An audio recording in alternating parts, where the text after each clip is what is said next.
A ambição financeira, ela te leva só até um certo ponto. Depois disso, você tem que gostar do jogo, você tem que ter propósito. A gente vai trabalhando, errando, aprendendo, vai criando essa musculatura. Mas depois que a gente percebe o impacto que quando você gera emprego, gera riqueza, e você o impacto disso na sociedade, esse ciclo virtuoso das pessoas progredindo com a tua ajuda, elas te ajudando a progredir, a gente começa a ver um lado mais nobre, mais bonito. Isso me encanta cada vez mais. Eu tinha uma meta desde lá dos meus 17, 18 anos, que com 30 anos eu seria multimilionário. Essa era a minha meta. E eu consegui alcançar ela. Fé e obra. Eu coloquei uma meta e o resto é fé. É você acreditar que você consegue. Eu não sabia exatamente como eu ia chegar lá, mas eu tinha fé que eu ia chegar. E aí eu fiz a minha parte. Quando eu tinha meus 16, 17 anos, tudo que eu pensava era: quero ganhar dinheiro pra edificar minha família, ajudar as pessoas que eu gosto. E assim, dinheiro não traz felicidade. Não traz. Mas, se você não tiver dinheiro, ele pode afetar a sua felicidade. Meu hack mental é estudar igual um psicopata. Se vocês quiserem me seguir no Instagram, pessoal, todo dia, 4h30, 5 horas, vocês vão ver eu postando story estudando. Primeiro, não pensar em chegar no topo, porque o topo não existe. Sempre existirá um topo maior. Você tem que pensar sobre o impacto que você quer gerar, o propósito que você quer materializar. Se você me perguntar assim: Douglas, por que a sua empresa hoje vale 250 milhões, não vale 1 bilhão ainda? Porque eu demorei pra começar a estudar. Se eu tivesse começado a estudar 2, 3 anos antes, a gente já poderia ter uma empresa de 1 bilhão. Isso aí é obra, gente. Primeiro você acredita, depois você executa. Se fosse fácil, não tinha graça. Tava todo mundo fazendo. Tem que ser difícil mesmo. O que você vai se tornar nessa jornada é o que você tá buscando, não sabe ainda. O que você se torna nessa jornada é o que você tá buscando, você só não sabe disso ainda. Douglas Valtric, seja muito bem-vindo. Estou muito contente de conversar contigo, afinal de contas, estou muito curioso para entender um pouquinho a mente do homem por trás de uma empresa de 250 milhões. Seja muito bem-vindo. Obrigado pelo convite, um prazer estar aqui hoje. Que legal. Então, fala para mim, meu amigo. Que loucura tudo isso, né? A gente, quando pensa aos 14 anos e o Douglas já tem uma idade super nova, né? Tu tá com 32. 32. Mas já aos 14 anos, jogando um pouco de videogame, começa uma trajetória muito doida e, passo a passo, nós chegamos numa empresa que hoje tem o valor de 250 milhões. E eu queria entender um pouquinho, meu amigo. Tu fala sobre... a gente está a 30 minutos de uma conversa que muda a vida. E aqui, hoje, eu imagino que a gente vai mudar a vida de muitas pessoas com essa conversa. Para a gente contextualizar isso, eu queria que tu falasse um pouquinho o que passa na mente de um cara que é dono de uma empresa de 250 milhões. Tem um monte de problema para resolver. Eu acho que a gente tem que gostar muito do jogo. A ambição financeira, ela te leva só até um certo ponto. Depois disso, você tem que gostar do jogo, você tem que ter propósito. E eu, graças a Deus, hoje eu faço por propósito. Eu gosto do jogo, eu gosto de desafio, eu gosto de me incomodar. Mas isso é uma construção, né? A gente vai trabalhando, errando, aprendendo, vai criando essa musculatura. Mas depois que a gente percebe o impacto que quando você gera emprego, gera riqueza, e você o impacto disso na sociedade, esse ciclo virtuoso das pessoas progredindo com a tua ajuda, elas te ajudando a progredir, eu acho que a gente começa a ver um lado mais nobre, talvez, da sociedade, mais bonito. Isso me encanta cada vez mais. Mas para responder a tua pergunta, que é assim, bem objetivamente, na minha cabeça o que passa é: tem problema para resolver, vamos resolver, o jogo é legal, eu escolhi essa chuva, então eu não vou reclamar da lama. Eu escolhi essa chuva, eu queria estar aqui, então vamos pra cima. E quando tu pensou assim, cara, eu vou decidir me dedicar para me tornar um cara rico, de fato, assim, super bem-sucedido, quando a gente fala na questão financeira. Tu imaginava que teria que percorrer essa trajetória? Tu imaginava que seria desse modo? O que passava na tua cabeça do Douglas lá, que começou com um jogo de videogame? Eu tinha uma meta desde lá dos meus 17, 18 anos, que com 30 anos eu seria multimilionário. Essa era a minha meta, e eu consegui alcançar ela. Então fé e obra. Fé e obra. Eu coloquei uma meta e o resto é fé. É você acreditar que você consegue. Eu não sabia exatamente como eu ia chegar lá. Eu não sabia. Mas eu tinha fé que eu ia chegar. E aí eu fiz a minha parte. Então, independente da crença de cada um, né? Eu sou cristão, eu sou temente a Deus, e eu sempre pedi pra Deus: olha, eu sou 20 família humilde. Eu estudei em colégio público, bairro de periferia. Né? Meu colégio era extremamente violento. Era super normal alguém preso por causa de drogas, de arma, etc. Né? Eu fiz faculdade com nota de Enem. Então, pô, eu vim de um contexto que é o contexto da maioria dos brasileiros, não é um contexto muito diferente esse meu. E é um contexto difícil. E quando eu tinha meus 16, 17 anos, tudo que eu pensava era: quero ganhar dinheiro pra edificar minha família, ajudar as pessoas que eu gosto, porque assim, dinheiro não traz felicidade, não traz. Mas, se você não tiver dinheiro, ele pode afetar a sua felicidade, né? Inclusive, a gente estava falando sobre isso mais cedo, né? Tem um estudo do Mihaly Csikszentmihalyi, um psicólogo muito famoso, que ele fez uma pesquisa e ele conseguiu comprovar com dados que existe uma correlação, sim, de felicidade com dinheiro, até certo ponto. E esse ponto não é muito alto. Então, ele provou com dados que, pô, até um salário médio ali, se a gente trazer aqui para o Brasil, talvez fique algo na casa de 10, 20, 30 mil. Até esse ponto, cara, talvez o dinheiro realmente traga a facilidade que vai te dar percepção de felicidade. Facilidade que dá percepção de felicidade, mas não a felicidade. Só que depois disso, ele conseguiu provar com dados também que era estável. Não era proporcional. Quanto mais dinheiro ganha, mais feliz você fica. Muito pelo contrário. Existia um ponto de inflexão onde você começava a ficar mais triste por ter mais dinheiro. Então, o fio da meada é: eu queria ganhar dinheiro para não passar dificuldades e poder abençoar as pessoas ao meu redor. Eu tinha fé que eu ia chegar e eu fui aprendendo no meio do caminho, né? Errando, batalhando, fui derrotado várias vezes, aprendi a gostar do processo. Eu falo muito que felicidade não tem linha de chegada, é a caminhada. Por isso que eu sempre insisto, galera, vamos comemorar as pequenas metas. Você quer ser multimilionário? Beleza, mas comemora o teu primeiro 100 mil, cara. Comemora os teus primeiros meio milhões. Comemora, precedente é isso, comemora o teu primeiro cliente satisfeito. Comemora o teu primeiro cliente satisfeito. Faz sentido. E faz sentido também, pensando na minha curiosidade, porque eu percebi nessa trajetória da Next Fit, né? E até vou falar para os nossos inscritos, para a galera que nos assiste, que tem muito material da empresa do Douglas, que é uma empresa incrível, é líder de mercado, né? Que é uma empresa que trata da gestão e do sucesso das academias. Então, cara, tem muito material, inclusive até no próprio Instagram do Douglas e da Next Fit, com muita coisa boa para você que tem interesse em entender um pouquinho mais sobre a empresa do Douglas, da Next Fit, mas hoje a gente está aqui para entender um pouquinho mais a mente por trás de todo esse processo.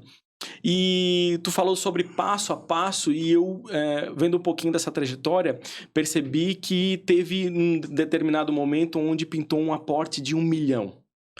E, assim, a gente está falando sobre riqueza, até comentei contigo, né, sobre essa questão de que há um consenso aqui no país que a renda familiar passando de 25 mil reais mensais, o cara já pode ser considerado rico.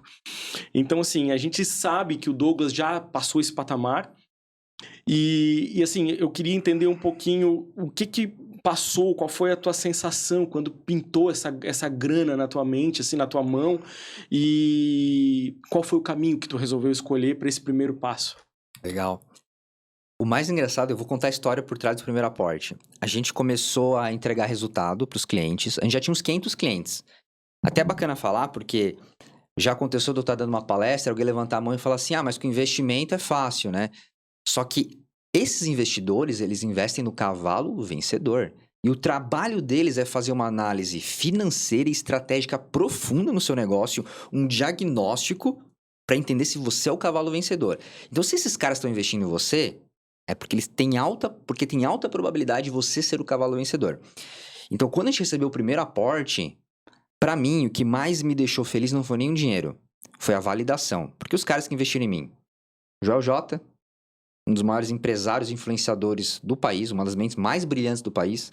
O João Kepler, literalmente o investidor mais famoso da América Latina e um dos investidores mais ativos do mundo. Cara, é referência internacional. Tem vários livros best-sellers, se eu não me engano, 8 livros best-seller. Esse é o nível do cara. Então, 2 caras gigantes falaram assim: Douglas, vocês vão ser uma empresa gigante. Vocês vão ser uma empresa de bilhão. Então, quando eu tive essa validação de caras que eu admirava, então, poxa, eu já lia Joel, eu já lia Kepler, li todos os livros do Kepler, todos do Joel. Então, quando esses caras falaram: cara, essa tua estratégia, esses teus números, você não tá viajando, cara. Você tá no caminho. Tem aqui pra melhorar, deixa eu te ajudar. Vem com a gente aqui. Eu não precisava de dinheiro, que quieto. A gente gerava lucro já. A gente EBITDA positivo. A gente sempre cresceu, a gente já tinha umas 15 pessoas na equipe quando a gente recebeu o primeiro investimento. Eu não precisava. E aí só que a gente começou a cair na mídia. Pô, fizemos uma inteligência artificial que gerava treino, fizemos automatização do CRM, começamos a fazer umas coisas diferentes nesse mercado e começou naturalmente a ir para as páginas, né? Os blogs, os sites de notícia.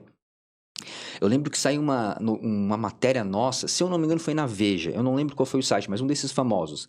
No outro dia tinha 15 Venture Capital, que são esses investidores mandando mensagem no meu LinkedIn querendo conhecer. E um deles foi a Bossa Nova, né? Que é do qual o Kepler era CEO. Então, primeiro a gente entrega resultado e depois a gente colhe esses frutos. Claro que quando eles começaram a me procurar, eu falei, opa, vamos criar um processo competitivo aqui, tem um monte de gente me procurando. Vamos ver quem é o melhor parceiro estratégico. E no caso, a gente escolheu seguir com o Joel e com o Kepler, que foram nossos investidores. Isso é uma análise deles, e quando chegam vocês, tem uma análise de vocês também, para entender, né? Obviamente. Isso já dá para perceber também a expertise da empresa e do próprio Douglas também, de entender como funciona o jogo. E aí eu fico pensando, cara, aí aporte uma baita grana, tu já estava gerando divisa, gerando riqueza, né?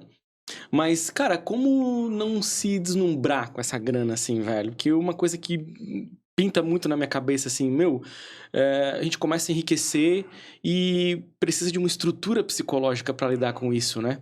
A gente percebe que tem muita empresa que quebra justamente porque não consegue separar isso e aí começa a ver muita grana. E aí eu falo da pessoa também, né? Quando a gente leva pro lado pessoal, é aquele cara que, pô, beleza, eu vou começar a copiar, anotar o que todo mundo tá falando aí, os convidados do Quequeto no código estão me dando o código, né? O Douglas já tá me dando algum código, vou anotar, começa a funcionar, começa a entrar grana. E aí? Da onde veio essa expertise, Douglas? Da onde veio esse equilíbrio, velho? Eu gosto muito de uma frase que está em Mateus 8,18, se eu não me engano, que ele fala que a árvore boa, ela não pode dar frutos ruins, e nem a árvore ruim dar bons frutos. Então a gente tem que começar pela base. Qual é a base na minha visão? Propósito. Por que você está fazendo o que você está fazendo?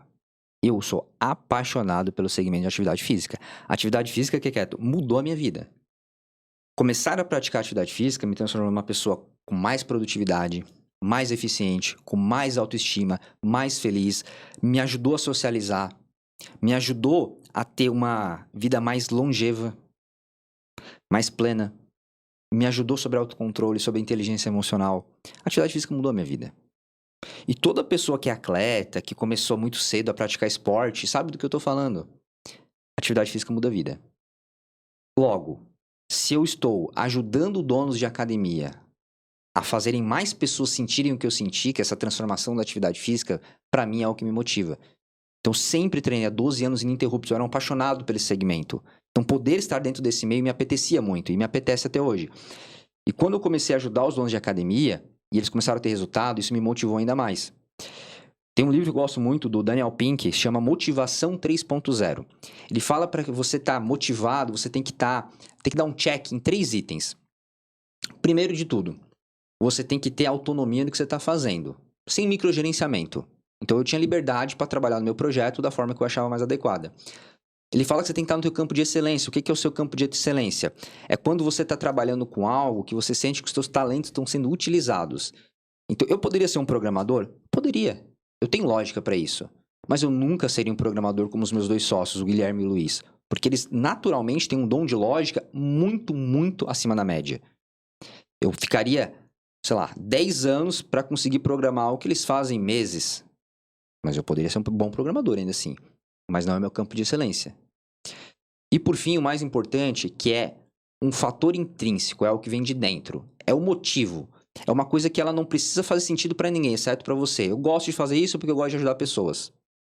Eu gosto de fazer isso porque eu gosto do reconhecimento. É esse motivo interno. E aí tem vários estudos nesse livro, ele é bem científico, ele tem várias pesquisas, e eles conseguem comprovar que as pessoas que têm esse porquê autojustificado, digamos assim, misturado com uma área de autonomia, onde ela consegue ter liberdade para atuar, junto ao seu campo de excelência, essas pessoas entram no que ele chama no nível de motivação 3.0. É a pessoa que entra num estado de êxtase quando está trabalhando. E para essa pessoa, o dinheiro não é mais o importante. E tem estudos que comprovam. Pessoas que estão no nível 2, que é o nível que não tem esse porquê intrínseco, elas focam muito no dinheiro, elas não se sentem satisfeitas. E ganha dinheiro e nunca está feliz, tá? Então, por que eu acho que eu não me perdi no meio do caminho? por causa do propósito. Só que a gente tem que dar de César o que é de César, né? Eu tenho um sócio, que é o Luiz, que sempre cuidou do nosso financeiro, que ele não me deixava fazer caquinha. Quando eu queria gastar mais, geralmente era na empresa, né? Eu nunca tive essa vaidade com a minha pessoa física. Mas eu queria gastar mais na empresa. Vamos fazer mais esse projeto, vamos investir mais isso aqui, vamos dobrar. E ele falava, os números não batem, Douglas. Os números não batem, vamos reconversar. Ele é muito calmo. É o ponto de equilíbrio. É o ponto de equilíbrio. Tem que ter essa pessoa, tem que ter. Então, você tem que ter sócios complementares. O meu sócio Luiz não me deixou fazer caquinhas financeiras, inclusive na pandemia a gente sobreviveu por causa dele. Porque ele era muito comedido com caixa e não deixava eu torrar todo o dinheiro nos meus investimentos. E quando chegou a pandemia, chegou um cisne negro, ele se provou certo, digamos assim. Por isso que até hoje eu não forço a barra. Quando ele chega e fala, cara, não dá pra investir nisso aqui, segura o ânimo aí. Mesmo sendo o CEO da empresa e mesmo tendo no nosso conselho entre nós, esse combinado, que eu posso tomar a decisão, eu nunca o fiz, porque eu confio na call dele. Entendi, cara. Mas vamos puxar mais pro teu lado pessoal, assim. Tu tem essa expertise baseado na experiência que tu adquiriu ao longo do tempo lá, desde os 14 anos, porque eu entendi que tu começou a empreender já muito cedo, né? Isso. Ou isso foi forjado agora recentemente, quando tu começa a ter um pouco mais de tato com grandes negócios? A gente tá falando de uma big, né, cara? São números gigantes. E aí, esse empresário vai passando pontos, assim, né? Vai construindo outros lugares que são atingidos passo a passo. Não dá pra gente pular esse caminho. Mas essa tua inteligência financeira, ela já vem de longa data? Tem um hack mental do Douglas que já existia? Ou tu adquiriu nesse processo e como? Meu hack mental é estudar igual um psicopata. Se vocês quiserem me seguir no Instagram, pessoal, todo dia, 4h30, 5 horas, vocês vão ver eu postando story estudando. É fato. É muito difícil eu furar. Eu estudo praticamente... Às vezes não posto stories, mas eu estou estudando todo dia. Todo santo dia. Isso pra mim foi uma surpresa, assim, porque normalmente o cara da academia, de 5 horas da manhã, tá na academia, né? Aí tu vai estudar antes e depois tu vai pra academia. Eu estudo primeiro. Até pra esperar a cafeína bater. Perfeito. Eu tomo minha cafeína, espero uns 40, 50 minutos e aí eu vou treinar. Então, é uma construção. Eu li diversos livros sobre gestão financeira, sobre psicologia financeira, que é algo que o pessoal confunde muito. O pessoal fica lá estudando, mas o que é um CDB, o que é um LCI, o que é uma margem, blá, blá, blá, e esquece da psicologia financeira. E a maioria das pessoas que falha na gestão financeira, no sucesso financeiro, é porque não teve inteligência emocional e inteligência financeira. E a gente está falando sobre mentalidade. A gente está falando sobre mentalidade. Tem estudos que provam isso, né? O Morgan Housel, no Psicologia Financeira, fala muito sobre isso. Ele traz vários cases de pessoas que ganhavam mais e outras ganhavam menos. Eles ganhavam menos, no longo prazo ficaram mais ricas, porque tinham essa inteligência emocional, essa inteligência financeira. Mas é uma construção, né? O meu primeiro negócio, eu quebrei ele, basicamente, né? A arrogância me fez quebrar. Eu achava que eu era a última bolachinha do pacote. Eu me achava um gênio. E aí comecei a cometer um erro atrás do outro. E aí quando eu comecei a ganhar mais dinheiro, ao invés de investir no negócio para ele ter musculatura e viver sem mim, não, eu gastava todo o dinheiro. Ao invés de investir. Então eu tive que quebrar um negócio, aprender com a minha arrogância para, não, peraí, não é o caminho. E aí no meu segundo negócio eu falei, não, eu vou criar musculatura primeiro, antes de começar a pagar a pessoa física. É aquela tal da antecipação de sonhos, né? O sonho ele tem que vir no momento correto. E aí tem que tomar muito cuidado, que com as redes sociais hoje a gente está sempre se comparando com as outras pessoas. Mas você está comparando o palco da outra pessoa com o seu bastidor. A gente tem que tomar muito cuidado com isso. Tem que ser... Por isso que eu digo, tem que estudar inteligência emocional. Esse é o mal do século. Você tem inteligência emocional, você vai ter sucesso no seu negócio. Tem um trabalho muito legal do Howard Gardner, dos anos 90, um grande psicólogo, que ele fala da teoria das 7 inteligências. Hoje o pessoal traz isso muito mais para o âmbito de habilidades. Mas vamos trabalhar com o nome da teoria, que é das 7 tipos de inteligência. Que são... Vamos ver se eu lembro de todas aqui. Cinética, musical, matemática, linguística, interpessoal, intrapessoal e faltou uma. Mas essa intrapessoal, ele conseguiu provar com dados que as pessoas que têm maior nível de intrapessoal, eu já explico o que é inteligência intrapessoal, são as que têm maior performance no campo dos negócios e da vida financeira. E, poxa, talvez você esteja pensando, lembrei qual que era a última, espacial. Pessoa que é bom com arquitetos, fotógrafos, sabe, essa visão de espaço, profundidade. Ele fala que, na pesquisa dele, ele encontrou o quê? Eu achava que o cara que tem dinheiro é o cara que tem muita lógica. Ou o cara que fala muito bem. Por exemplo, um Barack Obama, ele é um gênio da comunicação. da linguagem interpessoal. Sim, e são características comuns, né? Então é fácil a gente pensar que é isso, né? Exato. Se você me falasse assim, poxa, eu acho que são os caras de exata, os Warren Buffett da vida, os Peter Thiel da vida, esses caras que são muito bons com número, mas não é. É o cara que tem inteligência intrapessoal. Esses são os maiores vencedores no mundo financeiro. E só 2% da população tem um alto nível de inteligência intrapessoal, segundo Howard Gardner. Mas o que é inteligência intrapessoal? É você olhar para dentro e saber lidar com seus sentimentos, com suas emoções e controlar eles para eles não te controlarem. Eu vi essa semana, eu vi um dos empreendedores que eu mais admiro no Brasil, já li vários livros dele, que é o Paulo Vieira. Perfeito. E ele falava assim num Reels que ele postou: pra ter sucesso, você tem que engolir sapo. Cara, o Paulo Vieira já engoliu sapo, cara. Quem é a gente na fila do pão? Isso é muito importante. Trabalha com várias questões, né? Até a questão da soberba, de entender também o timing das coisas. Faz todo sentido. Ele tá na área, né? O Paulo Vieira, se não me falha a memória, tá por aqui. Acho que vai ministrar o método CIS dele em Florianópolis, alguma coisa assim. Eu tô por fora. Eu dei uma olhada assim. É um cara, é um gênio, né? Isso é muito legal, Douglas, tu comentar, cara, porque me parece uma característica muito comum de todos os meus convidados que a gente conversa aqui, o autoconhecimento. Isso é uma coisa que tu já pratica há muito tempo? Como tu cuida, como tu faz a curadoria desse teu autoconhecimento? Terapia, alguma coisa nesse sentido? É uma construção, não tem linha de chegada, você vai estar sempre melhorando, sempre se descobrindo. A primeira coisa é entender que para ser vencedor você tem que ter autoconhecimento. Ponto. Você entendeu isso, você virou a chave, aí você começa a jornada. E o autoconhecimento, você vai ter que revisitar todas as suas competências, todas as suas crenças. Você vai ter que enfrentar elas de kimono aberto. Todas elas. E é uma construção de anos, às vezes. Você vai ter que pedir feedbacks, você vai ter que ter mentores, você vai ter que ler muitos livros. Cada um vai escolher o seu estilo de autodesenvolvimento. Não vai estudar de um jeito. Mas o fato é, você tem que estar sempre se desafiando. E não é uma coisa de curto prazo. É de médio e longo prazo. Eu comecei a perceber, depois de muitos anos estudando, os resultados. E muitas coisas eu achava que às vezes eu duvidava às vezes. Pô, mas será que isso aqui é o caminho mesmo? Vou dar um exemplo, né? Eu nunca bebi álcool na minha vida. Pra mim não faz sentido uma coisa que vai me tirar de mim. Não fazia sentido pra mim. Eu queria curtir os momentos com meus amigos na plenitude, entendendo o que eu tava fazendo, e eu conseguia socializar com isso. Mas em certos momentos eu pensava, pô, mas tá todo mundo um pouco mais feliz do que eu tô aqui agora. Será que eu realmente tô certo? Então, às vezes eu duvidei de mim. Só que com o passar do tempo, quando você começa a colher os frutos, você, não, eu tava certo. Eu tava certo em fazer aquilo, em meditar, em passar um final de semana estudando. Então, eu sempre digo pro pessoal que... Vou fazer uma analogia com a academia aqui, Keto. Vamos lá. Você nunca treinou. Você começou a treinar agora.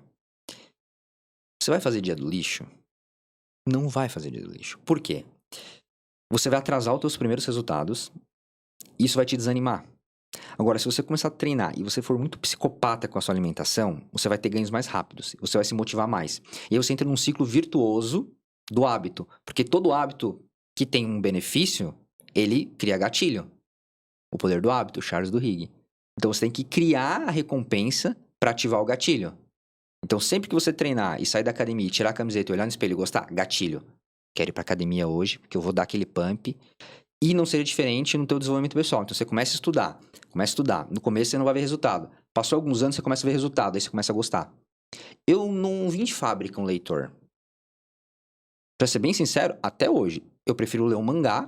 Eu adoro animes, coisa japonesa. Prefiro assistir um anime, ficar um tempo com a minha noiva, com a minha família, do que ler. Mas, eu ter colhido tantos resultados da leitura hoje, colocou ele no meu ciclo do hábito. Porque eu tenho a recompensa e eu tenho o gatilho. Tu fala uma palavra muito chave, assim, que é essa questão da recompensa, né? E aí a gente transfere isso para o lado negativo, porque a recompensa está presente no lado negativo também, mas a gente pode otimizar e buscar esse gatilho para que as coisas boas aconteçam naturalmente, e aí uma coisa leva a outra. De fato, vira um ciclo virtuoso, né? Não seria... Acho que a parte ruim é o vicioso e o bom o virtuoso. E eu também queria entender da onde que surgiu essa questão da leitura, porque pelo que eu entendi, não é uma coisa que te acompanha de longa data, né? E E assim, cara, eu fico muito curioso, porque nessa tua primeira empresa, embora tu tenhas quebrado, tu mudou de vida nesse Sim. período, né?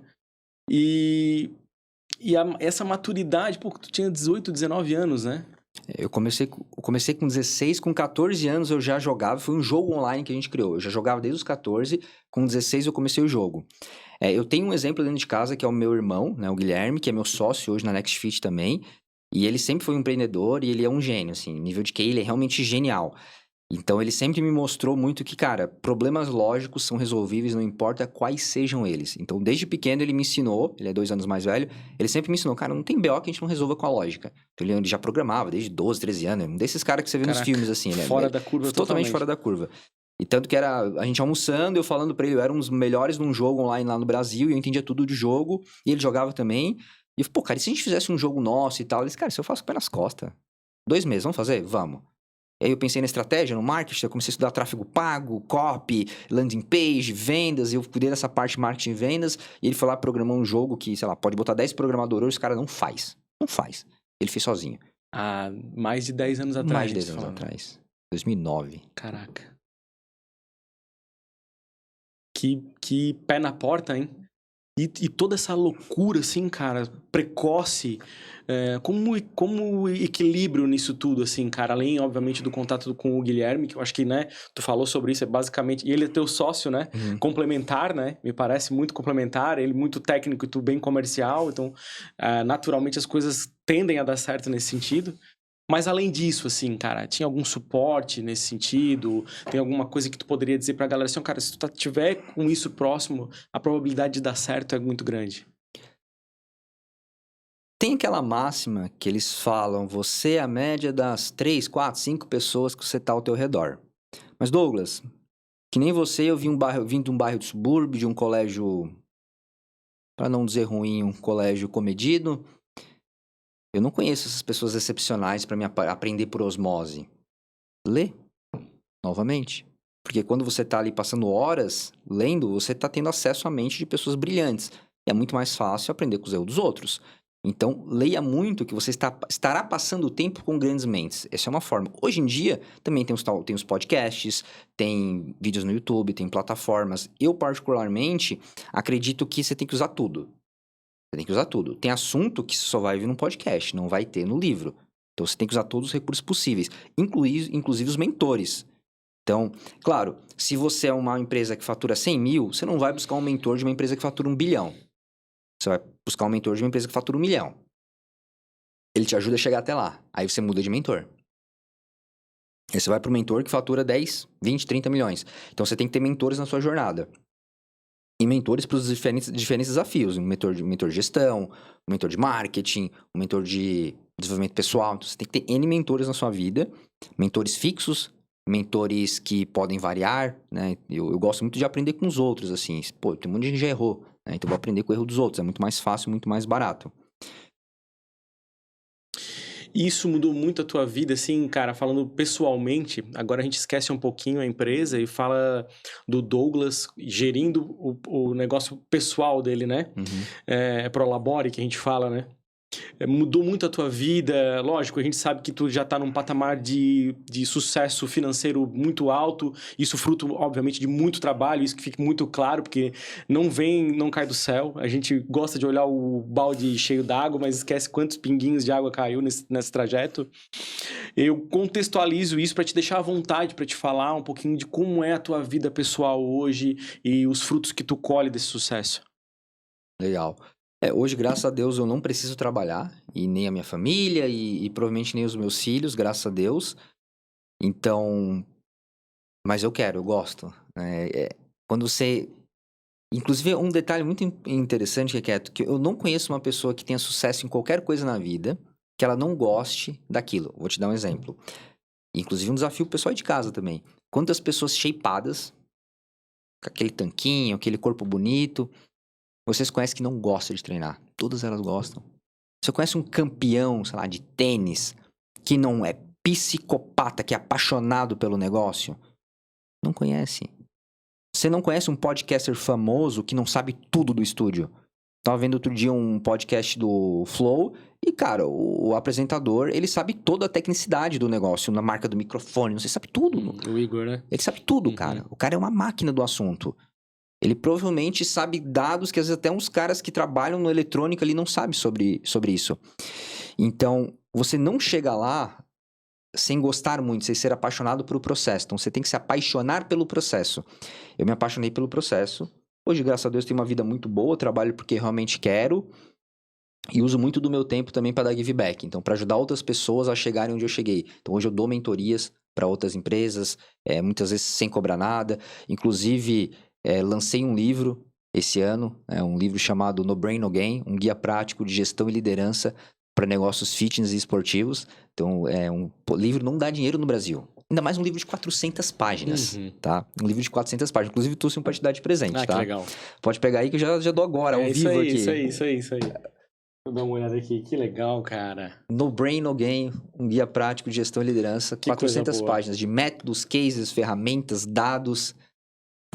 Prefácio do Joel J. Prefácio do meu mentor, Joel J. Que legal, cara. Sensacional. Livro não dá dinheiro. Isso aí é give back. Sim. É para meus clientes, para os meus parceiros. É give back. É Perfeito. dar de volta. E aí tá muito linkado com o teu propósito. A gente falou sobre isso nos bastidores, né? E me parece que é uma coisa também comum.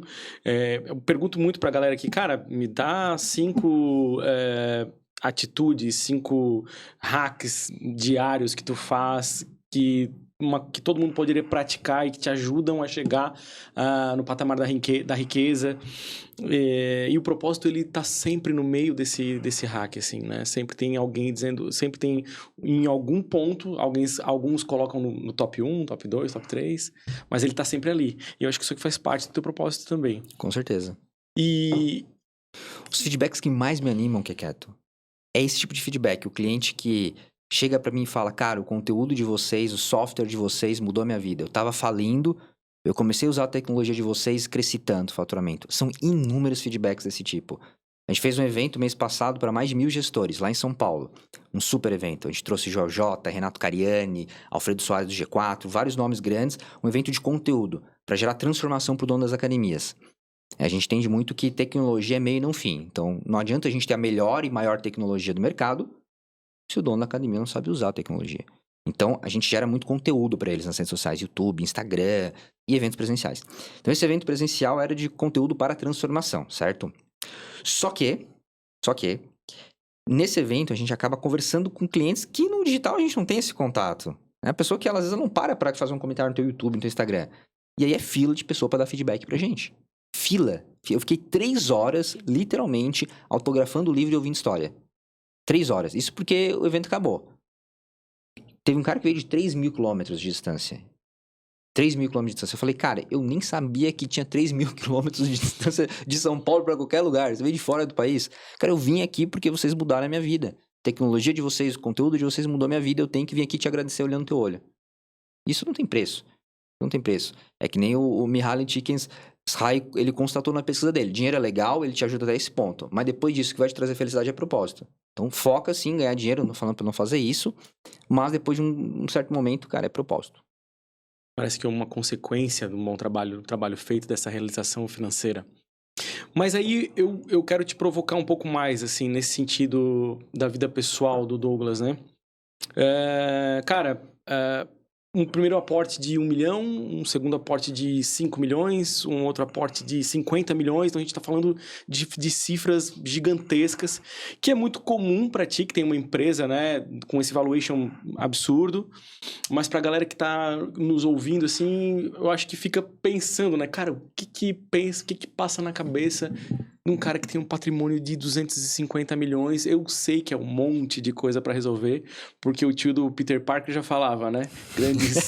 Grandes, vou falar pro cara do anime, né? Grandes poderes, grandes responsabilidades, isso é fato. Mas eu queria que tu desmistificasse um pouco, assim, sabe? Da mentalidade de um cara que tem, de fato, um patrimônio de 250 milhões. Mudou muito o teu mindset, Douglas, da época que tu vendeu a tua empresa de jogos, né? O teu jogo, o teu app de jogo pra agora nesse patamar que tu vive hoje? Com certeza. É outra pessoa completamente. Tem uma frase do George Paul Lehmann que é um dos caras mais ricos do Brasil, foi o cara mais rico do Brasil por muitos anos. Ele fala isso no livro Grande Sonho. Sonhar pequeno e sonhar grande dá o mesmo trabalho. Se sonhar pequeno e sonhar grande dá o mesmo trabalho, vamos sonhar grande. Vamos sonhar grande. Vamos mirar na lua. Vamos mirar na lua. Vamos pensar alto, gente. Se eu não alcançar a lua, talvez eu chegue na ponta do Everest, nas nuvens, e já tá muito bom. Então, vamos mirar alto. Depois que você mirou, você começa a pensar no como, no planejamento. Eu sou um analista planejador, eu gosto de dados, números e planejamento. Mas o primeiro passo é ter fé. Cara, eu quero chegar aqui. E depois você vai ver o como. E se você estuda a história dos grandes empreendedores, nenhum deles começou com um plano sólido. Eles tinham um objetivo. E o plano, ele foi se construindo. E aí, como cristão que sou, eu não acredito em sorte, eu acredito em bênção. Então, você está orando e fazendo a tua parte. E aí, Deus vai colocar as pessoas no teu lugar.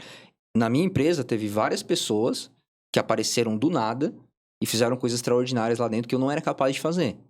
E eu nem sabia que dava para fazer. Então, aquilo ali é bênção para mim. Claro que quando a, abre aspas, sorte bateu na minha porta, eu estava preparado correndo. Mas é fé e obra. Biblicamente falando, isso se chama de fé e obra. Legal tu ter tocado nesse ponto, porque é uma coisa que os céticos e muito das pessoas que procuram as dicas da prosperidade, ficar rico, né, ter muita condição, né, tentam desvincular a fé do negócio. Qual é a tua percepção disso? Qual é a tua opinião em relação? Eu vivi isso na prática. Eu não teria chegado aqui sem a minha fé. Então, eu tenho muita convicção que teve mão de Deus em tudo que eu fiz, assim. Sempre teve, sempre teve. Até porque eu sei e eu conheço pessoas muito mais inteligentes do que eu em todas as competências possíveis que não tiveram os mesmos resultados que eu. Porque talvez não tiveram tanta fé. Eu acredito nisso. É, claro, cada um tem a sua crença, a sua religião, mas eu acredito muito nisso e eu tenho muita convicção disso. E tu daria uma orientação, assim, para as pessoas que pretendem chegar onde o Douglas chegou em relação à condução da fé? Né? Tu tens essa liberdade para fazer isso? Com 17 anos, eu fiz um propósito de ler a Bíblia em 3 meses. Queria entender um pouco mais. E eu me converti, digamos assim, naquela época. Desde então, eu sou temente a Deus, eu oro todos os dias e eu peço guidance, eu peço direcionamento, principalmente quando eu tô com algum desafio maior, assim. Eu sempre penso, tipo, olha, isso aqui é maior do que eu, me ajuda. Me ajuda. E tentar viver nos princípios, né? Porque, vamos lá, não adianta você... Eu quero chegar lá, tem aquela... Inclusive, eu tava numa pregação do pastor Ramon, acho que umas 2, 3 semanas, ele falou de uma passagem bíblica que é aquela, 10 mil cairão à minha esquerda e mais 100 mil na minha direita, mas tu não serás feridos, né? Tem O Salmo, os né? Salmos. E aí ele falou, mas, o pessoal só fala essa parte do Salmo, e o resto? Porque tu que é justo, não será atingido. Você é justo? O que é uma pessoa justa? Então ele fala, pô, o pessoal fala a parte boa do Salmo, que você tá blindado por Deus, e você pode estar blindado por Deus de qualquer BO. Mas você tem que ser o justo que ele tá falando. Mas o que é o justo? É a pessoa que tenta andar nos princípios, nos valores de Deus. Tenta, né? Porque ninguém é perfeito. Mas se a tua intencionalidade, ela é verdadeira, você vai ser beneficiado. Então eu acho que tem que ter fé. A fé me trouxe até aqui, mas é aquilo, fé e obra. Você tem que fazer a tua parte. Deus vai te dar as oportunidades, você tem que fazer a tua parte. Eu acordo 4h30, 4 horas da manhã todo dia para estudar. Isso 5, 6 anos já que eu faço isso de forma assídua. Faço mentorias, estou sempre viajando, trabalho no sábado, trabalho no domingo. Preciso? Não preciso, mas eu quero. Faz todo sentido. Isso eu poderia enquadrar como alguns passo a passos do Douglas para chegar nos patamares que tu chegou hoje. Tem alguns hábitos que tu julga serem imprescindíveis assim para atingir o sucesso financeiro e para que isso obviamente seja duradouro, né? Que isso é a parte mais importante, porque todo mundo fala em chegar no topo, mas ninguém fala muito sobre se manter lá, né? Uhum. Tu tem alguma coisa nesse sentido para falar pra gente? Legal. Eu acho que primeiro, não pensar em chegar no topo, porque o topo não existe. Nas rodas de conversa que eu tô hoje, o pessoal tá falando sobre modelo de helicóptero. Não é sobre o modelo da BM, da Porsche, blá blá blá. É sobre o modelo de helicóptero. Conheço alguns ciclos sociais que falam disso. Então, não pense sobre topo, porque sempre existirá um topo maior. Você tem que pensar sobre o impacto que você quer gerar, o propósito que você quer materializar. Tem uma frase do Ben Horowitz que eu gosto muito, inclusive é um item da cultura da Next Fit. Pessoas, produto e lucro, nessa ordem. Pessoas, produto e lucro. Então pensa, a gente tem que ter um time engajado, feliz, gostando do que faz. Essas pessoas felizes e engajadas vão fazer um produto excepcional, que vai resolver dores, problemas do mercado. E isso, por consequência, vai gerar lucro. Então, você não mira no lucro, você mira nas pessoas. Em desenvolver pessoas, ter pessoas boas com você que vão fazer bons produtos. Tá? Então, você tem que mirar no lugar certo. Eu não penso em topo. Por isso que sempre que alguém me pergunta, Douglas, você quer fazer IPO? Você quer vender a empresa? Assim, cara, eu não estou pensando nisso. Eu quero ser o melhor produto para o meu cliente, quero ter o melhor time. Eventualmente, se a gente chegar numa faixa de faturamento de IPO, vamos fazê-lo. Se a gente chegar num tamanho de empresa para ser vendida por... Enfim, vamos fazê-lo. Mas eu não estou preocupado com isso. Tanto que tem muitas procuras de pessoas que querem comprar empresa. Eu nem falo com esse pessoal. É muito difícil. É muito difícil. Eu peço meus investidores conversar. Eu não tenho paciência para isso. Geralmente eu peço meus investidores, cara, conversa aí, vê se é legal, cara, depois a gente conversa. Não tá no meu radar isso. Não tá no meu radar. Meu radar é a execução. Eu quero fazer um negócio legal e eu não tô falando que está certo, tá? Eu não tô falando que está certo. Posso estar muito errado em fazer isso aqui. E, inclusive, tava pensando quando você falava, que quieto, que não existe uma fórmula mágica, não existe um caminho. Tem o meu caminho, eu tô falando que funcionou para mim. Eu percebi que tinha muitos empreendedores que tinham um padrão. Qual que era o padrão dos caras? Liam muito, meditavam, tinham sua espiritualidade em dia, tinham uma parceira forte ao seu lado. Eu não estaria aqui se não fosse a minha parceira, que sempre acreditou em mim, que me apoiou. Infelizmente, nem todo mundo consegue ter esse quinto, mas é uma família, né, apoiando. Minha mãe foi a minha coach desde pequeno. Sempre foi a minha coach. Mesmo sem estudar psicologia, mas ela sempre me incentivou e acreditou em mim. Infelizmente, nem todo mundo tem isso. Eu tive uma vantagem aqui do ambiente. E o Malcolm Gladwell, ele fala no livro Outliers, né, que ele, na verdade, não fala, ele prova, porque ele tem muitos dados, que muita parte do seu sucesso ela é condicionada ao seu ambiente. Talvez eu, no mesmo ambiente do Bill Gates, seria um Douglas 10 vezes maior. Isso não me impede de ser grande. Não me impede. Mas talvez eu no ambiente do Bill Gates seria 10 vezes maior. E talvez ele no meu ambiente não fosse o Bill Gates. Talvez ele fosse um cara muito grande, mas talvez não o Bill Gates. Né? Então a gente não pode ser hipócrita aqui de falar que o ambiente não afeta. Ele afeta sim. Ele afeta sim. Ah, Douglas, você veio de família humilde. Sim, mas eu tinha uma baita de uma família que me apoiou.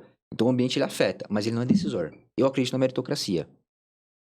Então, fazendo um mapa mental aqui, estudar muito, eu estudo muito, eu tenho fé, disciplina, muita disciplina, muita disciplina. Inclusive, a maioria das pessoas que trabalham ao meu redor falam que o meu principal diferencial é a disciplina. Sou meio maluco, assim, com isso. Eu ia até te questionar a respeito disso, assim, porque por mais que a gente liste esses hábitos, me parece que sempre tem um com um pouco mais de importância do que outros, né? E aí eu queria te questionar sobre conhecimento versus disciplina, do teu ponto de vista. Eu acho que tu acabou de responder, mas é fato, do teu ponto de vista, que disciplina acaba sendo maior do que os outros critérios? Sim, mas eu acho que é importante a gente falar da parte teórica. Tem um termo chamado hábitos angulares, do Charles Duhigg. O que é um hábito angular? É um hábito que deflagra outros hábitos. Então, tem alguns hábitos que a gente tem que ter na nossa rotina, porque sem eles é muito difícil a gente ter outros hábitos. Vou dar um exemplo da leitura. Quando você está lendo, você é obrigado a gerar um nível de consciência no presente muito grande, senão você se perde nos seus pensamentos. E hoje a gente está naquela dopamina altíssima das redes sociais. Então, as pessoas têm muito menos foco. Se você lê muito, você aprendeu a lidar com o silêncio, aprendeu a se concentrar, a focar.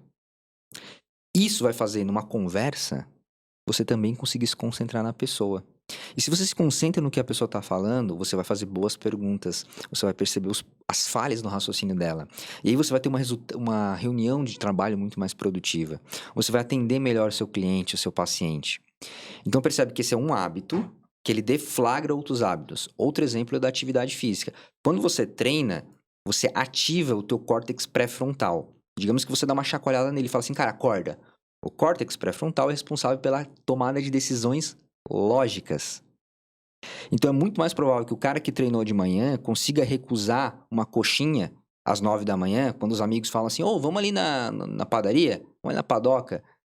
ele vai conseguir recusar. Ele tem mais probabilidade de conseguir recusar, porque ele já está num nível lógico maior do que os caras que ainda estão com o córtex pré-frontal acordando, certo?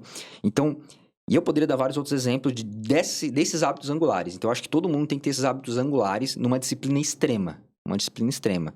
Leitura, atividade física, espiritualidade, meditação. Mas você tem que buscar o conhecimento, porque senão demora muito para você chegar lá. Tem que buscar o conhecimento, que você aprende com o erro dos outros. Então, o cara que ele tem disciplina, ele faz, ele erra, ele... acho que fui pelo caminho errado, vou dar um passo para trás, vou pra esquerda agora. Aí você vai pra esquerda, mas depois não era esquerda, era pro outro lado. Agora, se você estuda, você tem atalhos. Perfeito. Fica fácil de compreender que são coisas que se complementam, cada uma no seu timing, mas é difícil tu falar da importância maior entre uma e outra, né? Então, acho que o combo, sem dúvida nenhuma, seria a maior saída. Eu tenho percebido aqui na nossa conversa o teu nível de confiança, assim, né? Nas coisas que tu fala. Isso foi em função de uma forja de todas as coisas que aconteceram na tua vida, porque, apesar de ser jovem, muita coisa aconteceu nessa vida, né, velho? Que loucura, né? E coisas malucas, assim, né? Cara, tu vendeu uma empresa que, teoricamente, tu tinha dito que tu faliu essa empresa, mas, pô, tu ainda conseguiu vender essa empresa. Então, assim, isso te proporcionou outros caminhos, fez tu aprender e aí dar um tiro, né? Não diria próximo, mas já com um pouco mais de consciência.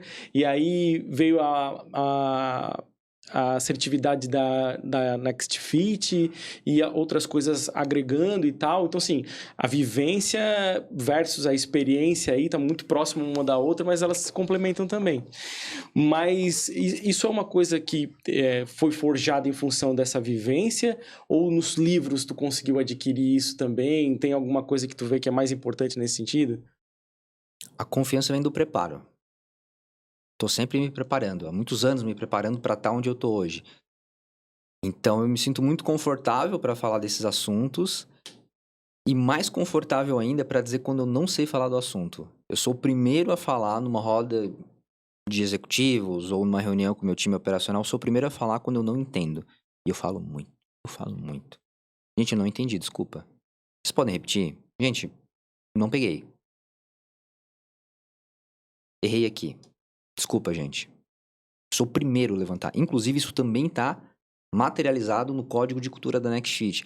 Tem um código que fala que é exatamente o seguinte: prefira fazer o certo do que estar certo. O que isso significa? Morte ao ego. Então, é inadmissível dentro da NextFit aquela briga de ego do âmbito... Provavelmente muitas pessoas que estão assistindo a gente aqui já passaram por isso. Pensa comigo nesse cenário. Você está numa reunião e um cara fala uma groselha. Um negócio que não funciona, não tem nada a ver. E aí o outro fala, não, mas isso não vai funcionar por causa disso, disso, disso. Ele já percebeu que ele tá errado, mas ele não quer dar o braço a torcer. E aí ele começa aquele malabarismo, aquele jogo de retórica. E aí ganha quem é mais eloquente.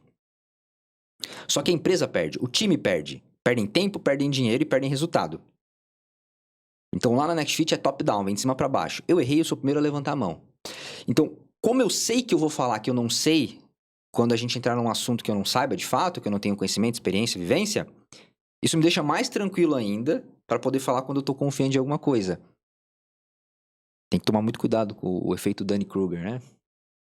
Muito legal isso, né? Isso vai muito de encontro ao propósito do código aqui de falar sobre saber lidar com grana, com sucesso financeiro, baseado nas experiências dos nossos convidados.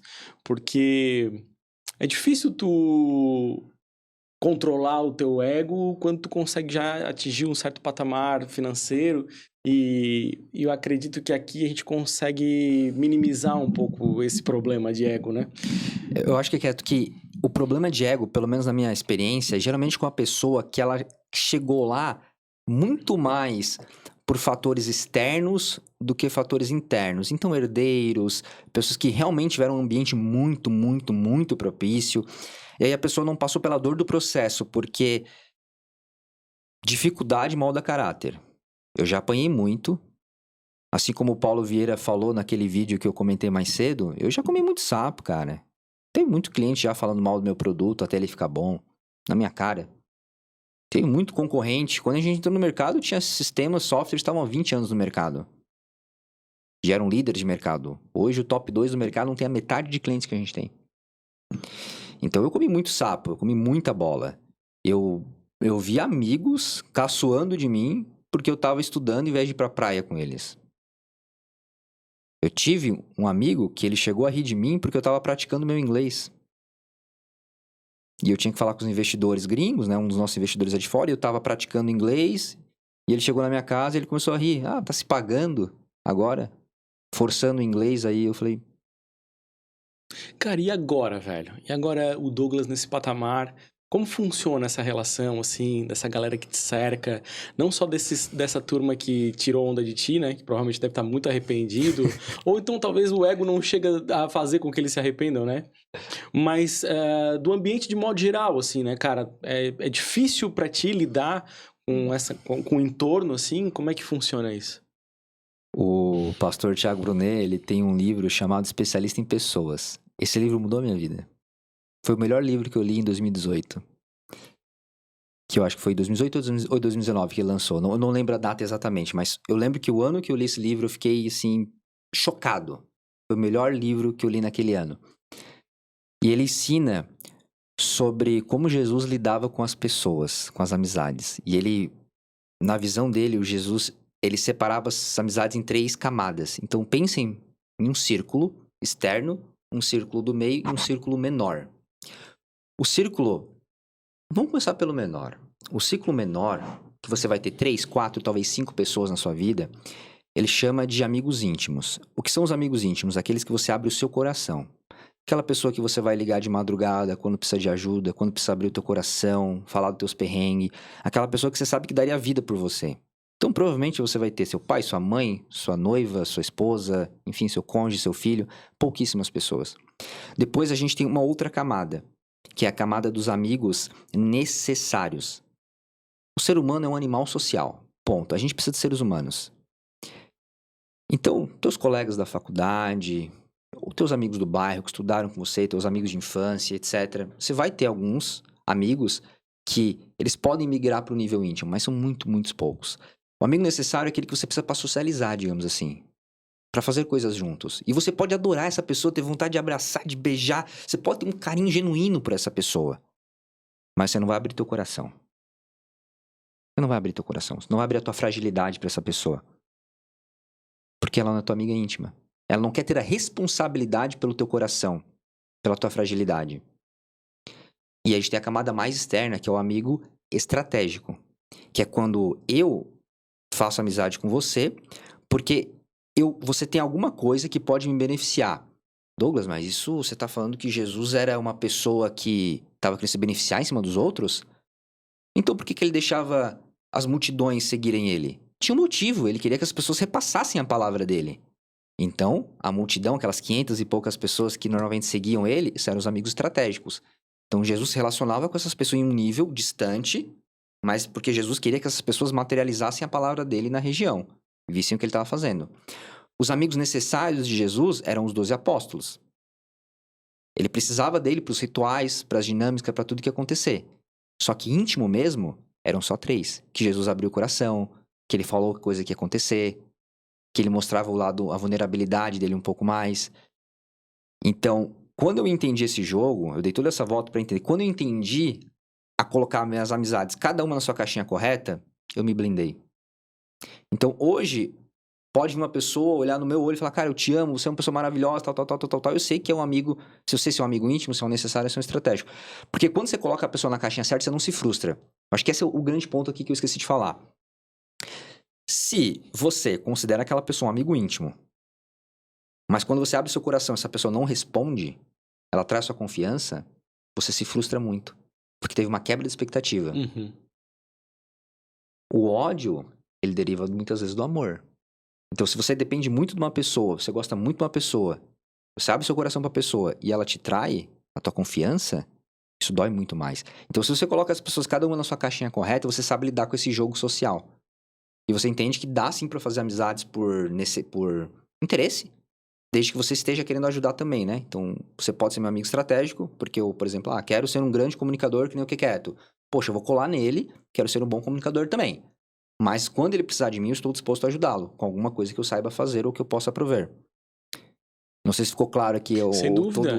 Não, na verdade, foi chocante também, porque parece tão simples de uma coisa que todo mundo vive, né? Cada um na sua proporção, obviamente. Eu te provoquei para te perguntar sobre isso, porque na tua proporção, a gente entende, cara, e assim, eu vou ser polêmico, a gente entende que tem muita gente que vai colar em ti por interesse. Isso é fato.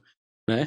E isso é importante a gente falar até para a própria gestão pessoal da pessoa. A pessoa tem que ter esse entendimento também, porque eu acho que isso quebra a empresa, quebra a tua condição pessoal, tu pode dar um pulo errado em relação às pessoas que estão do teu lado e isso pode te prejudicar grandemente, né? Com certeza. E ficou muito claro para mim. E é uma coisa que, como eu falei no começo da frase, né? Todo mundo se preocupa com isso em determinadas proporções. Talvez eu não tenha uma preocupação tão grande assim, porque talvez eu não seja tão interessante financeiramente para muitas pessoas, né?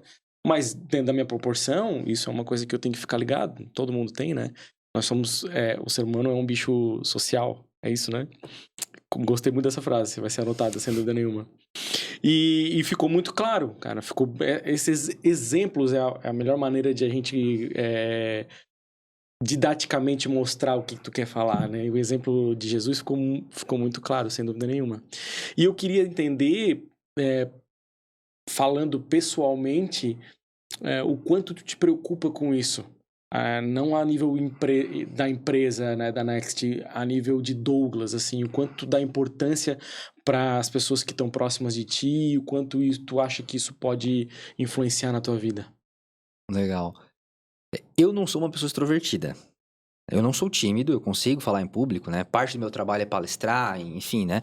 Eu não sou tímido, mas eu não sou extrovertido. Extrovertido é aquela pessoa que gosta de estar no meio de várias outras pessoas. Então, eu normalmente não estou no meio de muitas pessoas. O que já é uma vantagem, eu O que é uma diria. vantagem, que eu fico menos suscetível. Uhum. Porque vamos lá, você pode achar que é inteligente, mas sempre vai ter alguém mais inteligente que você, que vai se persuadir, que vai te manipular. Então, o fato de eu não estar no meio das massas, de não ser uma pessoa muito sociável assim, já me ajuda muito, me blinda muito. Expõe menos ao risco. Exatamente. Eu sou muito cuidadoso com o meu tempo também, eu não entro em furada, em agenda furada. Eu sou muito criterioso, eu vou perguntar muito, né? Eu sou muito criterioso com o meu tempo. Então, eu acho que eu tomo esse cuidado. Toma esse cuidado para não... E no final das contas, o conhecimento ele te salva, né? Como eu te falei, quando uma pessoa se aproxima de mim, eu consigo colocar ela na caixinha correta e eu trato ela daquela forma. E aí eu evito a frustração. A frustração vai acontecer quando você trata a pessoa num círculo de amizade que ela não deveria estar. E coloca ele na caixinha errada. Coloca na caixinha errada, aí você se frustra. A expectativa é o mal do século, ela que quebra a gente. Pra tudo, né, velho? Tudo. Pra tudo, né? Hoje o pessoal tem expectativa que vai trabalhar 2, 3 anos e vai ganhar 15, 20, 30 mil e vai ser fácil. Não vai ser fácil. Pensa o contrário, então. Pensa que vai ser muito difícil. Que aí talvez se não for tão difícil assim, você tem uma quebra de expectativa positiva. Se prepare para o melhor, mas espere o pior. É tipo, eu não vou passar daquele chefão. E aí, normalmente, parece que tu encontra o caminho pra passar de fase. Legal. Desculpa a analogia, mas tu entende bastante de videogame também, então não podia perder a oportunidade.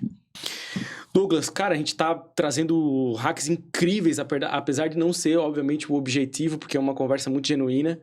Eu de fato, tinha muita curiosidade de entender o que passa na tua cabeça, né? Tu é um cara super jovem, já extremamente realizado financeiramente, e isso é uma coisa que a galera que vem nos assistir procura para também entender isso. E eu acho que a gente está contribuindo muito para desmistificar, principalmente esse detalhe que tu falou agora, que as coisas não acontecem da noite pro dia, que tem que ter uma dedicação, que tem que ter uma expertise, que o estudo é importante, que a disciplina é importante. E, cara, tu citou muitos livros, né? Cara, quantos livros tu lê em média, assim, por mês, vamos dizer, por ano? Vamos por ano. Depende do ano, eu já cheguei a ler 40, 50 no ano. Hoje eu tô um pouco mais devagar, 2, 3 por mês, vai dar uns 25, 30 por ano, mais ou menos. Isso sempre foi assim? Desde que eu comecei a Next Fit, sim. Antes disso eu não lia. Muito pouco, muito esporadicamente. Mas eu entendi que para não cometer os mesmos erros que eu cometi no negócio anterior, eu teria que estudar. Então eu comecei a estudar muito na Next Fit, depois que eu comecei ela. Eu tinha um propósito, depois eu pensei no como. As pessoas estão tendo sucesso. O que que elas estão fazendo? Elas estão lendo, elas estão estudando, elas estão treinando de manhã, elas estão se alimentando bem. Tem algum critério que o Douglas pensa quando fala em comparação? Nós conversamos um pouco sobre isso, né? Com quem e com o que o Douglas compara? Excelente pergunta. Eu sou a favor da comparação. Novamente, comparação bastidor com bastidor, palco com palco. Linear, né? Linear, tá? Linear. A gente tem que tomar muito cuidado com o efeito Halo, né? Que é, psicologia fala sobre isso. Às vezes você pega uma característica da pessoa, uma competência, e você atribui para um conjunto. Então, o cara é um excelente comunicador, aí você acha que o cara é bom de lógica, é bom de planejamento, é uma boa pessoa, é honesta. Não, ele é um bom comunicador, ponto. O resto você não sabe ainda. Então, a gente tem que tomar muito cuidado com isso. Eu tento ter esse filtro, eu tento entender quem é bom no quê e o que eu consigo aprender com essas pessoas. E eu tomo como referência. Então, eu tenho várias referências, né? Eu tenho vários mentores, pessoas que todo mês eu paro para ouvir, para conversar. Então, eu tenho um mentor que ele é CEO de uma empresa de bilhões. Poxa, com esse cara eu tô aprendendo como que você cria uma empresa de bilhões, gestão mesmo, né? Eu tenho um mentor de desenvolvimento pessoal, de alta performance. Com esse mentor eu aprendo sobre alta performance, eu aprendo sobre mindset. Então eu tenho alguns mentores que me direcionam, a gente tem que ter mentores. É como eu falei, como você falou no início, né, uma frase que eu falo bastante, que é na verdade do Marco Aurélio, um filósofo estoico. Você está numa conversa de 30 minutos e mudar a sua vida. É o mentor que vai te falar. Ele já passou por aquele desafio, ele tem um atalho, ou ele conhece alguém que passou por aquele atalho. Ele vai falar, cara, por aqui eu já fui, tenta por ali. E tu tens um mentor pra tua vida pessoal? O que que ele, se sim, o que que ele te fala? Meu mentor máximo é Deus, né? É Deus. Tenho vários mentores que me ajudam em coisas específicas, mas meu mentor principal é Deus, assim. Eu tenho minhas referências profissionais, obviamente, né? O meu irmão é uma referência pra mim, meu outro sócio, o Luiz, o Joel J, que é um grande mentor há muitos anos pra mim. Eu tenho muitos mentores, o João Kepler também, mas o meu mentor principal sempre foi Deus, assim. Legal.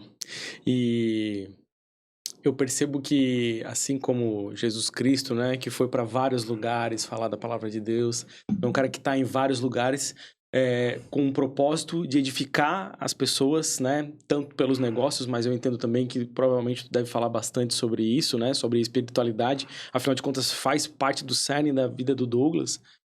E, cara, eu imagino que tu deva viajar bastante, assim, né? Como é que tá a vida do Douglas hoje, nesse patamar, para que as pessoas comecem a entender assim, cara, eu quero ter a grana do Douglas, mas será que eu tô disposto a viver a vida do Douglas? Eu vou te falar uma coisa, que quieto. Eu tenho enxaqueca vestibular. É um tipo de labirintite que qualquer tremidinha eu já fico com muita dor de cabeça e zonze. E avião dá muita tremida. Toda a vida que eu vou viajar, pra mim é um parto. Literalmente, tá? Então, pra mim é bem desafiador e eu viajo, não vou dizer toda semana, mas quase toda semana. Tá? Inclusive, semana que vem tô indo pra São Paulo de novo, tô indo lá, inclusive visitar o Joel, fazer uma mentoria com ele. Enfim, eu viajo muito e faz parte do jogo, né? Mas é como eu falei lá no começo, você pediu a chuva, não vai reclamar da lama, vai pro jogo. Eu queria estar aqui, eu queria muito estar aqui, então eu não reclamo. Eu não reclamo quando eu tenho que fazer uma conversa difícil com um liderado meu. Eu não reclamo quando eu tenho que trabalhar um pouco mais para bater uma meta. Eu não reclamo quando eu não consigo chegar na meta, porque eu entendo que faz parte do processo. Eu tenho que aprender com isso. Então eu não reclamo. Inclusive, isso também está na cultura da NextFit. Um dos itens da nossa cultura, o número 8, é foque a sua energia em resolver os problemas e não em reclamar deles. Lá é proibido reclamar. E é por isso que muita gente, quando entra na NextFit, fica em êxtase, gosta de trabalhar. O nosso NPS interno lá é de 90 pontos. Caraca, bem alto. O nível de satisfação interna é muito grande, o turnover é baixíssimo. Por quê? O pessoal entra num ambiente que as pessoas não estão reclamando, sendo que esse é o modus operandi da maioria das pessoas. Sim. Elas se sentem bem, o clima mais leve, mas isso tem que vir de cima para baixo, né? Eu evito o máximo reclamar, não que eu seja perfeito, eu vou escorregar como todo mundo, mas eu tomo muito cuidado para reclamar e às vezes quando eu tô reclamando, eu seguro. Falo, gente, desculpa, a gente reclamei aqui. A gente tem que gerar essa consciência. Sem dúvida. E o exemplo arrasta, não adianta, né? pode falar muita coisa, mas ver tu fazendo isso, sem dúvida, contagia todas as pessoas que estão do teu lado. Assim como tu tá me contagiando aqui, com esse brilho no olho, quando a gente vê tu falando da tua vida, falando desse case de sucesso, não só empresarial, mas de vida também, né? Isso, para mim, é surpreendente, assim, me fez vibrar muito quando tu aceitou o nosso convite, porque eu tenho certeza que a gente consegue edificar e contribuir muito com a vida das pessoas falando sobre o negócio, mas eu acho que o exemplo faz muito mais sentido, assim, a pessoa aqui assistindo, vendo o entusiasmo que tu tem de falar não só do teu negócio, mas da tua vida, motiva, né? E eu já ouvi muitas pessoas dizerem que a gente não consegue motivar alguém. Eu acho que isso é uma falácia, assim, porque se o exemplo ele arrasta, te ver motivado talvez não me motive também. Então, eu acredito muito que a gente está contribuindo demais para a galera. Quando eu te provoquei para falar um pouquinho sobre viagem, né? Eu ia te sugerir também adquirir esse Oriente que a gente tem da Guzati, que ele tem 3 fusos aqui, apesar de ser analógico. Então, tu pode ir para qualquer lugar do mundo com ele, não vai te atrapalhar. Vai te preocupar só um pouquinho com a tua enxaqueca, mas com o relógio, com o horário, isso não vai te atrapalhar. Boa. Isso é um mimo que o nosso parceiro principal, a Guzati, mandou pra gente. Você também consegue encontrar. E um benefício de 5% de desconto usando o nosso cupom, que é JOGO5. Entra lá, o site tá aqui na descrição. Entra lá e você vai se surpreender com o que a Guzati pode te oferecer e vai conseguir viajar também. Com certeza vai estar logo no patamar do Douglas, viajando semanalmente, e vai ter um benefício do relógio com os fusos. Lindo relógio, inclusive. Gostei muito desse verde. Legal, vou te dar esses detalhes aqui, sem dúvida. Adoro relógio. E tu provavelmente deve conhecer bem a Guzati também, né? Conheço. Né? Legal, sensacional.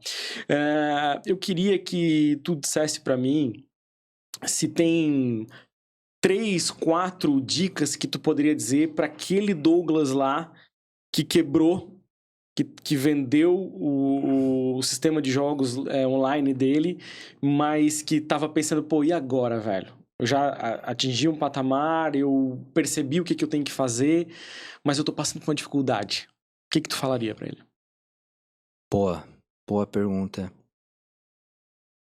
Humildade intelectual. Eu era muito arrogante. Efeito Dunning-Kruger, né? A pessoa, quando ela não entende o que ela pode aprender, fazer, ela não entende que o buraco é mais embaixo, digamos assim, ela acha que ela é muito inteligente. Então, eu achava que eu era muito inteligente. E isso me fez cometer vários erros. Porque se você acha que você é muito inteligente, você começa a cair em viés de confirmação. Tudo que você tá vendo confirma o que você já acha. E você vai igual um pato pro buraco. Então, humildade intelectual. Quando eu virei essa chave da humildade intelectual, as coisas começaram a acelerar muito na minha vida. Eu falaria pro Douglas, comece a estudar mais cedo. Antes tarde do que nunca. Mas comece a estudar mais cedo. Se você me perguntar assim, Douglas, por que a sua empresa hoje vale 250 milhões e a gente está num ritmo de crescimento bem bacana, é bem provável que vale alguma coisa entre 400 e 500 até daqui 18, 24 meses. Caraca. A empresa vai estar valendo isso, assim, sendo conservador, tá? Perfeito. Sendo conservador. Mas se você me perguntar assim, Douglas, por que a empresa não vale 1 bilhão ainda? Porque eu demorei para começar a estudar. Se eu tivesse começado a estudar 2, 3 anos antes, a gente já poderia ter uma empresa de 1 bilhão. Então eu diria pro Douglas do passado, estuda muito. Um terceiro item, cara, procura mentores. Acelera muito o processo. Muito. Meus primeiros mentores vieram em 2021, então eu já tinha 2 anos de operação. Poderia ter acelerado muito. Tenha mentores. Só que para ter mentores você tem que ter humildade também, né? Então acho que é bem escadinha, né? Primeiro a humildade, depois você busca mentores. Mentores é muito importante. A gente não pode ter essa soberba de achar que sabe tudo, que vai dar um jeito em tudo sozinho. Cara, pra mim acelerou demais, assim. Acelerou demais. E o quarto, seja fiel aos seus princípios e valores, porque o mundo, ele vai te decepcionar, o mundo vai te atacar, e vai ter governo fazendo caquinha, e vai ter amigo te traindo. Mas, cara, foca nos teus princípios e valores, porque o esforço não te trai, o que é certo, mesmo que ninguém esteja vendo. E no médio e longo prazo, você consegue. As pessoas tendem a superestimar o que fazem no curto prazo, mas subestimar o que fazem no longo prazo. Então, seja fiel aos seus princípios e valores, mesmo que a vida te bata, assim.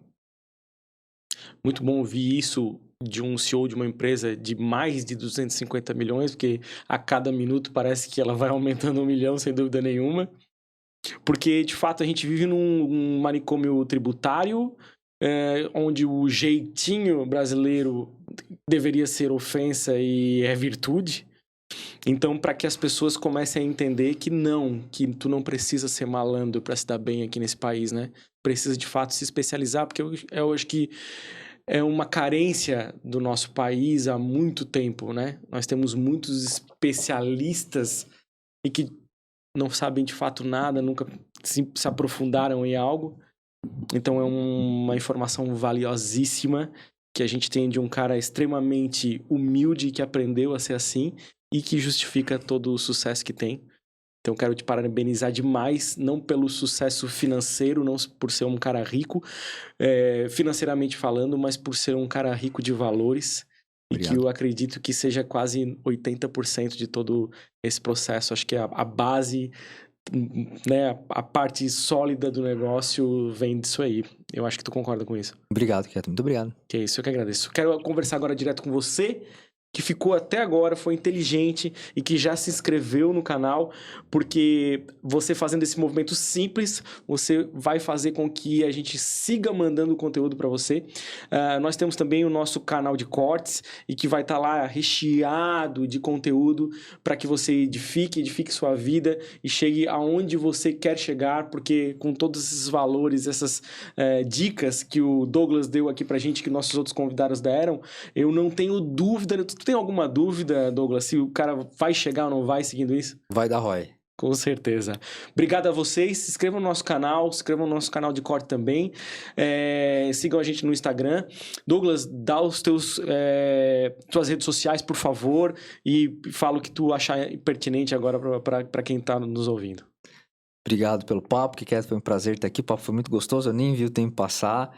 É um prazer conhecer o projeto de vocês, um prazer compartilhar. Eu sempre fico muito feliz em poder compartilhar, falar um pouquinho da história, até reviver alguns momentos, né? Umas coisas a gente não fica pensando todo momento sobre isso. É muito legal esse tipo de experiência.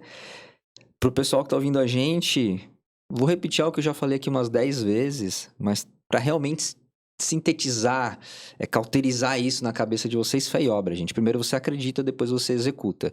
Se fosse fácil, não tinha graça. Tava todo mundo fazendo, tem que ser difícil mesmo, mas o que você vai se tornar nessa jornada é o que você tá buscando, não sabe ainda. É o que você se torna nessa jornada, é o que você tá buscando, você só não sabe disso ainda. Então aproveita a jornada, traz pessoas boas para estar contigo, pessoas com uma boa energia, que tenham princípios e valores alinhados com os seus, e o resto é curtir o processo. Se não curtir o processo, você não chega lá. Sensacional. Irmão, muito obrigado, tá? Obrigado por essa aula, obrigado por esse momento junto contigo aqui.